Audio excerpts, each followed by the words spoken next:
everyone, I am Jagriti. Welcome to my YouTube channel English Trending by JN.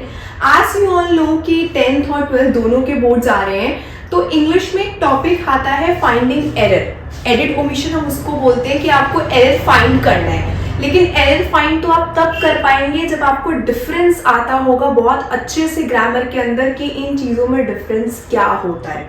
आज एक ऐसे error की मैं बात करने वाली हूँ जो बहुत ज़्यादा एग्जाम्स में आता है, that is difference between unless and until. Until और अनलेस में डिफरेंस क्या है? सबसे पहले अनलेस जो होता है वो कभी भी किसी भी इंसान की या किसी भी चीज की कंडीशन बताने के लिए यूज किया जाता है।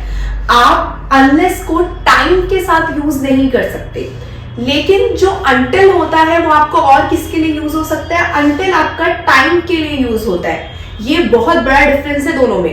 एक बार और मैं रिपीट कर रही हूं, अनलेस जो है ये सिर्फ आपकी या किसी भी चीज की कंडीशन को बताने के लिए यूज होता है, और जो टाइम को बताने के लिए यूज होता है वो क्या है? आपका अनटिल है। ये तो पहला डिफरेंस है। दूसरा डिफरेंस क्या है?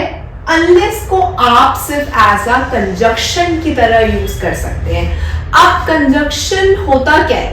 कंजक्शन में आप जब दो सेंटेंस को कनेक्ट करते हो with the help of connector, that is what your conjunction.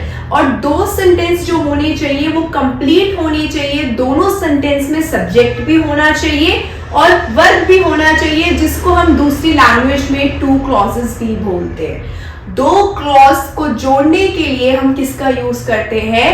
Conjunction का यूज करते हैं। नेक्स्ट, अनटिल जो है वो कंजंक्शन के लिए तो यूज हो ही सकता है, लेकिन अपार्ट फ्रॉम कंजंक्शन अनटिल आपका प्रीपोजिशन के लिए भी क्या है? यूज हो सकता है। Let's see with examples. First is I will wait until Monday. आप अंटिल की जगह टिल भी यूज कर सकते हैं, कोई बहुत बड़ा डिफरेंस नहीं है अंटिल टिल के अंदर। I will wait until Monday, ठीक है, मैं कब तक वेट करूंगा? मंडे तक वेट करूंगा, ठीक है। I will wait until he comes, ठीक है, मैं कब तक वेट करूंगा? जब तक वो नहीं आता, ठीक है। तो अब दोनों में डिफरेंस क्या है? यहां पे भी मैंने अंटिल यूज करा और यहां पे मैंने अंटिल यूज करा, ठीक है। दोनों में मैं टाइम की ही बात कर रही हूं, तो अनलेस नहीं आ सकता, दोनों में अंटिल आएगा, लेकिन स्टिल दोनों में until as a different act कर रहा है। एक के अंदर अंटिल आपका प्रीपोजिशन की तरह वर्क कर रहा है और दूसरे के अंदर अंटिल आपका कंजंक्शन की तरह वर्क कर रहा है। लेट्स सी कैसे। यहां पे उसने बोला ये आपका क्या है? I, it's a subject. Will is what? Your verb. तो I will wait until Monday, कि मंडे तक क्या करूंगा? वेट करूंगा। और यहाँ पे एक ही क्लॉज है आपका, क्योंकि एक ही सब्जेक्ट वर्ब है। लेकिन नेक्स्ट सेंटेंस में आई सब्जेक्ट विल वर्ब, ठीक है।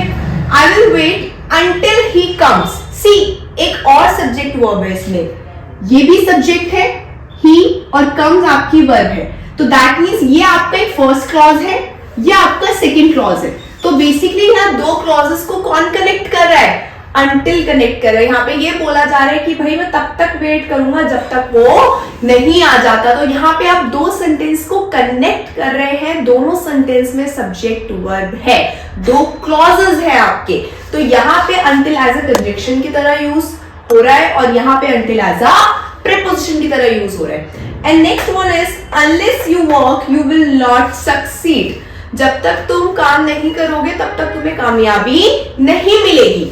अब यहाँ पे भी देखना, अनलेस क्यों मैंने बोला कि अनलेस प्रीपोजिशन की तरह काम नहीं करता, वो सिर्फ कंजंक्शन की तरह काम करता है। Let's C, unless you work, you क्या है? सब्जेक्ट, वर्क क्या है? वर्ब। सिमिलरली यू क्या है? सब्जेक्ट, विल क्या है? वर्ब।